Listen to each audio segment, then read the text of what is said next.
లలిత jewellers వారి double ధమాకా offer. పాత బంగారు నగల ఎక్స్చేంజ్ పై గ్రాముకు 150 రూపాయలు అదనంగా పొందండి. నమస్కారం, వెల్కమ్ టు ఐ డ్రీమ్. ధర్మ మార్గం విత్ విజిత కార్యక్రమానికి స్వాగతం.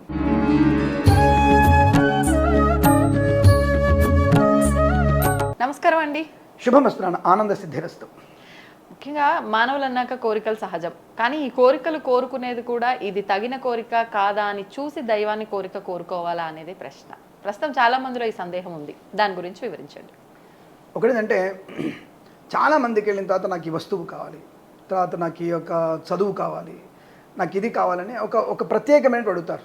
ఇప్పుడు వడ్డించేవాడు మనవాడైతే అడగాల్సిన పనిలే.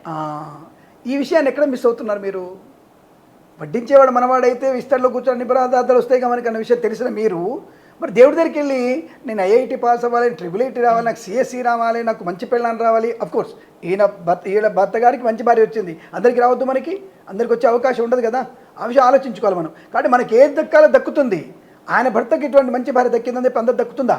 అది అనుకోదు. అలాంటి నా భార్య కూడా మంచి బ్రహ్మాండమైన భార్య దొరికింది నాకు కూడా అనుకోండి, లేదా తర్వాత ఇంటికి వెళ్తే ఇబ్బంది అవుతున్నాను. సో కాబట్టి తప్పకుండా మనకి ఏదైతే కావాలో అని దేవుడు అడగాల్సిన అవసరం లేదు. నీకు ఏది అనుకుంటున్నావో నీ మనసులో పెట్టుకొని భగవంతుని దగ్గరికి శరణు చొచ్చండి. నిష్కామ కోరుకోవాలి. నిష్కామ కోరిక అంటే నిష్కామం అంటే కోరిక లేనిదే నిష్కామం, కామం లేనిదే కోరిక లేనిదే నిష్కామం. ఆయన దగ్గరికి వెళ్ళి నమస్కారం చేయండి చాలు. You know everything. నీకేమి ఇవ్వాలి, ఎప్పుడు ఇవ్వాలి. ఇప్పుడు నీకు సపోజు 4 ఏళ్ల పిల్లవాడికి 25 ఏళ్ల పడుచు పిల్లని ఇస్తే బాగుంటుందా? కదా. కాబట్టి అదే 10 ఏళ్ల పిల్లవాడికి IAS ఆఫీసర్ ఉద్యోగం ఇస్తే సరిపోతుందా?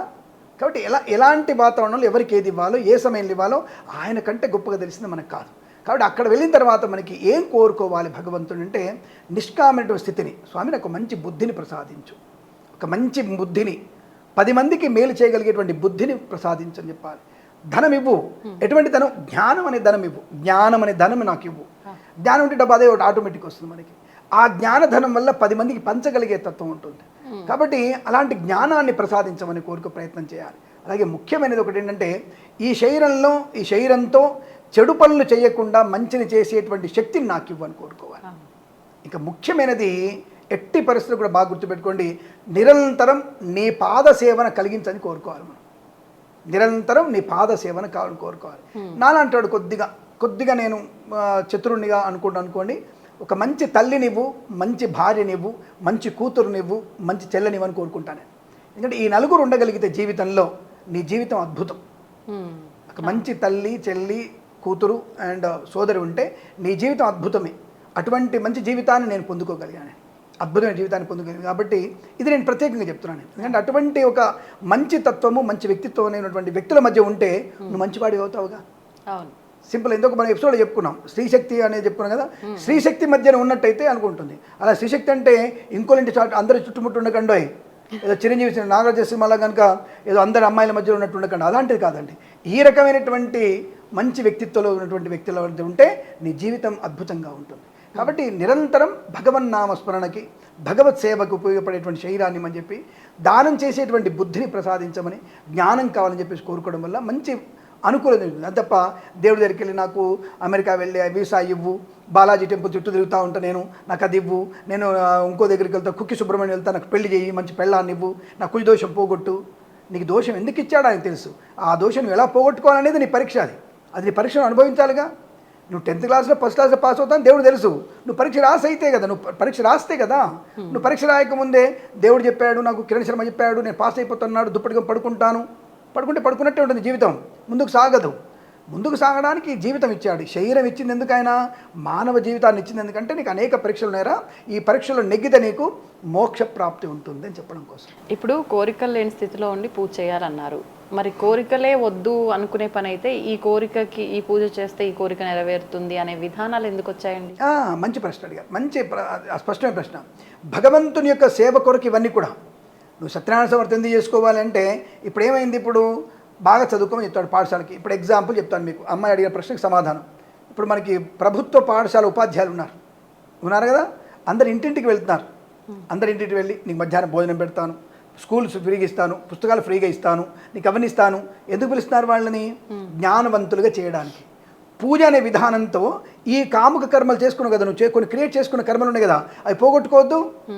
ఇప్పుడు వార్షిక పరీక్షలు అనేవి భగవంతుడు పెట్టేవి. ఇంటర్నల్ పరీక్షలు అనేవి మనం పెట్టుకోవాల్సినవి.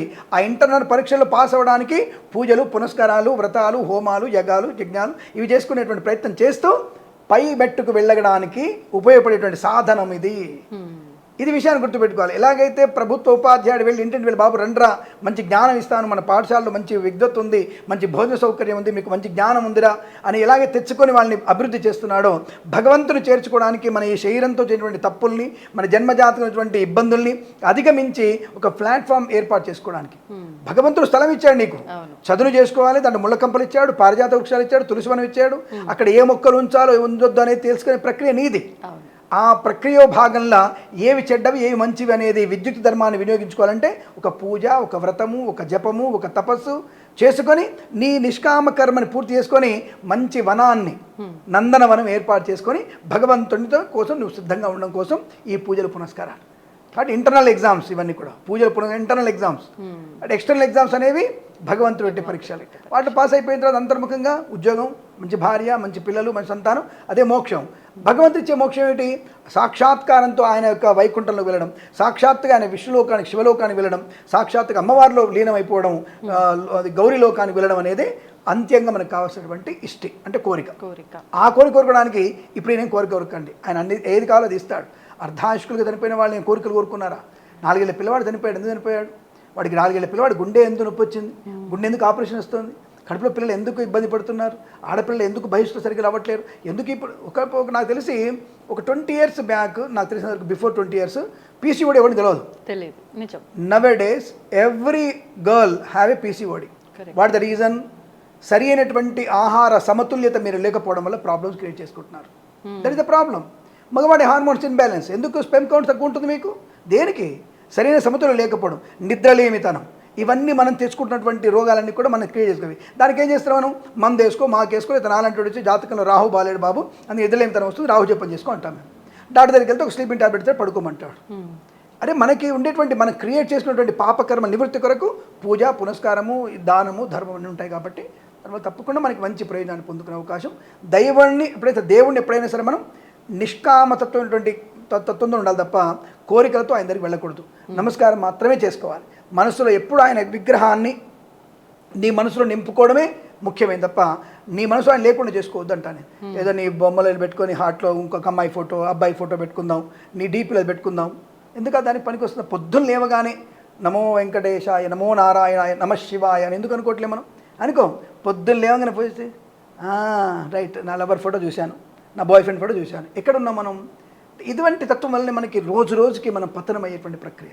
నిరంతరం భగవన్నామతో మనం స్నానం చేస్తే మన నిత్యకర్మ భగవన్న లేవంగానే శివార్పణం, ఈరోజు శివుడికి అర్పణం చేస్తున్నాను, ఈరోజు విష్ణువు అర్పణం చేస్తున్నాను అని ఆ భూమికి నమస్కారం చేసుకొని లేచి, అమ్మని నమస్కారం చేసుకొని, నాన్నకి నమస్కారం చేసుకుంటావు కదా. మీరు చేసుకుంటున్నా కూడా ఎస్ అఫ్ కోర్స్ మీరు రోజు తప్పకుండా చేసుకుంటాను. నేను లేవడమే ఆ భూదేవి నమస్కారం, అమ్మ తప్పైంది క్షమించి తల్లి. లేవగానే మా అమ్మకి కళ్ళం చేసమ్మ నమస్కారం, నాన్నగారు నమస్కారం, నా కూతురు ముఖం చూస్తాను, నా భార్య ముఖం చూస్తాను, హాయిగా నేను వెళ్తాను, శుభ్రంగా వెళ్తాను. తర్వాత దేవతార్చన, ప్రతి దేవతార్చన ఏది? వాడికి దేవతార్చన లేదు. లేచిది పాచి ముఖంతో బ్రష్ చేసుకుంటూ వాట్సాప్లో ఈ వేరు తంబు టై ఇది ఆగిపోతుంది మధ్యలో, ఇది మాత్రం మూవ్ అవుతూనే ఉంటుంది, ఇది ఆగదు. అప్పుడు మళ్ళీ గుర్తొస్తుంది, మళ్ళీ వేసుకుంటాడు. అంటే ఈ బొటన వేలు మాత్రం తంబు మూవ్ అవుతుంది, ఈ తంబు మూవ్ అవ్వట్లా. అంత స్థాయి తినడు. ఈవెందో దొడ్లో పోయినా సరే వాడు ఫోన్ తీసుకెళ్ళిపోయి ఫోన్లో కూడా చూస్తున్నాడు, రీల్స్ చూస్తున్నాడు. అంత స్థాయి దిగజారిపోయినటువంటి వ్యక్తిత్వంలో పిల్లలు ఇప్పుడు అన్నం తినడానికి ఫోన్లు ఇస్తున్నారు. ఇంతకంటే దౌర్భాగ్యం ఏం కావాలి మనకి? ఇప్పుడు దేవుడి గురించి మాట్లాడతారు. మనం దేవుడి దగ్గరికి వెళ్ళి కోరికలు కోరుకోవాలా? ఇవి మానేయండి. ఫస్ట్ భగవంతుడు అంటే తెలుసుకునే ప్రయత్నం చేయండి. ఒక్కటి విషయం చెప్తాను నేను, నీకు నువ్వే దేవుడివి, భగవంతుడు ఎక్కడో లేడు, నీకు నువ్వే దేవుడివి. ఆ విషయం తెలుసుకోవాలి మనం. నువ్వు చేసేటువంటి ప్రతి పని దైవత్వమే. ఏది మంచి వచ్చాడో తెలుస్తుందిగా, సింపుల్ అంతే. దానికి వేరే అక్కర్లేదు. ఇంకా నువ్వు కోరికలు నువ్వే ఇచ్చుకోవాలి, నీ కోరికలు నువ్వే తీర్చుకోవాలి. కాబట్టి దేవుని దగ్గరికి వెళ్ళి ఒక ప్రత్యేకమైన కోరికలు అంటే వెళ్ళేవండి. ఆ విషయాన్ని గమనించి దైవత్వాన్ని నింపుకోండి, దైవనాస్మరణ చేయండి, దైవనాస్మరణతోనే పడుకోండి, దైవనాస్మరణతో లేవండి. తప్పకుండా మీకు అనుకూలవంతమైన జాతకంలో అనేక రకాల దోషాలు ఉన్నప్పటికీ కూడా దైవనాస్మరణ తప్పకుండా తొలగిపోతాయి, అనుకూలంగా ఉంటాయి. ఇందులో సందేహం లేదు. డబ్బు ఉంది, హోమాలు, యజ్ఞము, యాగం చేయండి, నో ప్రాబ్లం. బ్రాహ్మడికి 1,00,000 రూపాయలు ఇవ్వండి, పోయేదే ఉంది. నీకు 1 కోటి రూపాయలు రావడానికి 1,00,000 రూపాయలు బ్రాహ్మడికి ఇవ్వండి, 100 కోట్లు రావడానికి 1 కోటి రూపాయలు బ్రాహ్మడికి ఇవ్వండి, పోయేదేం లేదు కదా. ఆ యజ్ఞయాగం చేయించండి, మంచిదే, ప్రకృతికి మంచిదే, అది దానివల్ల నష్టమేం లేదు. లేదు నువ్వే నామస్మరణ చేసుకో, నామస్మరణ చేసుకోండి, దైవ నామస్మరణ చేసుకోండి, తప్పకుండా మీకు అనుకూలంగా ఉంటుంది, సందేహం లేదు. సంతోషం అండి. శుభమస్తు. ధన్యవాదాలు. అఖండ ఐశ్వర్యమస్తు.